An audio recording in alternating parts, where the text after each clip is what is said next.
Bon, donc comme promis dans la vidéo précédente, on va parler maintenant de noir et blanc, comment utiliser la courbe de transfert de dégradé pour des noirs et blancs. Alors la première solution, elle est très simple, c'est ce qu'on va faire. Maintenant, c'est une courbe de transfert de dégradé et je vais prendre ceci, voilà, paf, j'ai mon noir et blanc.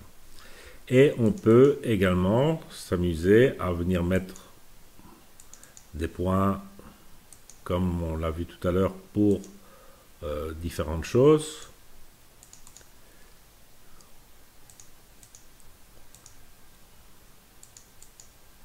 Et un point, je veux dire à peu près ici.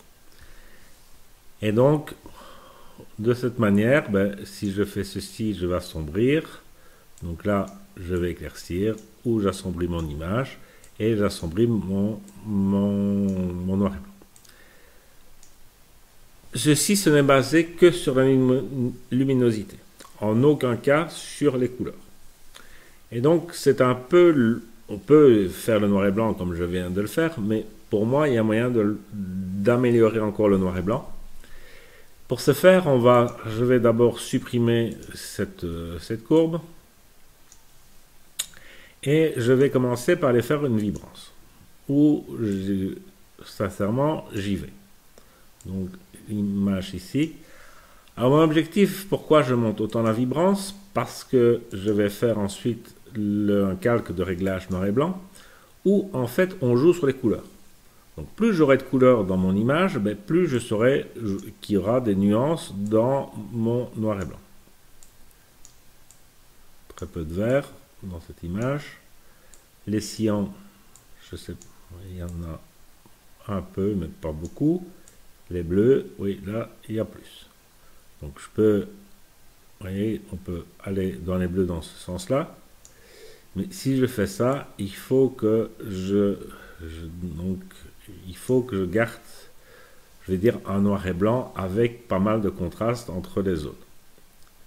Donc on a soit automatique ici, ou on peut essayer filtre bleu, plus foncé, filtre vert, filtre rouge, contraste élevé.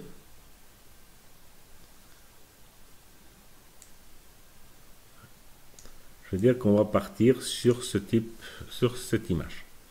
Et donc, on va donc accepter que ce noir et blanc est fait comme ça.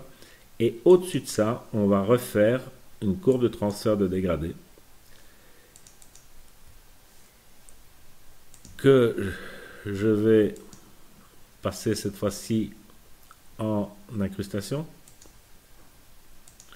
ou en lumière tamisée. On va pour la lumière tamisée. Et donc, les couleurs les plus foncées vont encore être foncées. On peut s'amuser à ce moment-là à venir dire que la couleur la plus claire soit ici.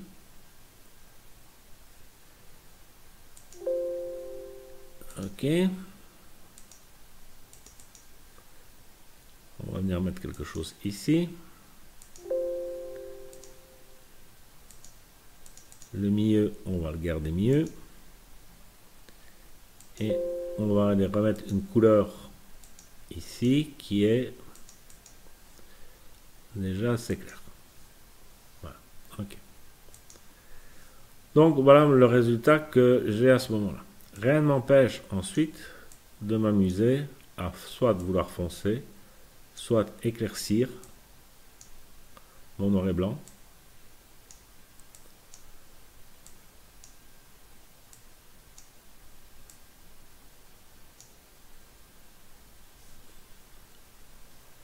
Ok. Donc voilà. Et donc le résultat final, c'est un noir et blanc qui a nettement plus de contraste que juste si je ne le mets pas. Donc voici mon noir et blanc fait par noir et blanc. Si je fais ça, vous voyez qu'on a un noir et blanc qui a plus de contraste. Là aussi, on est parti à la lettre V et je peux diminuer mon intensité 10%, 20, 30, 40, 50. on va admettre que je vais le mettre à 30%. Voilà, donc c'est quelque chose.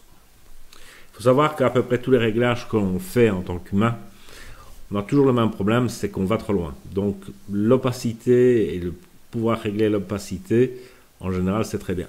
Et la meilleure chose en plus, c'est souvent le lendemain, c'est de revenir sur le lendemain ou bien une heure après de revenir sur l'image.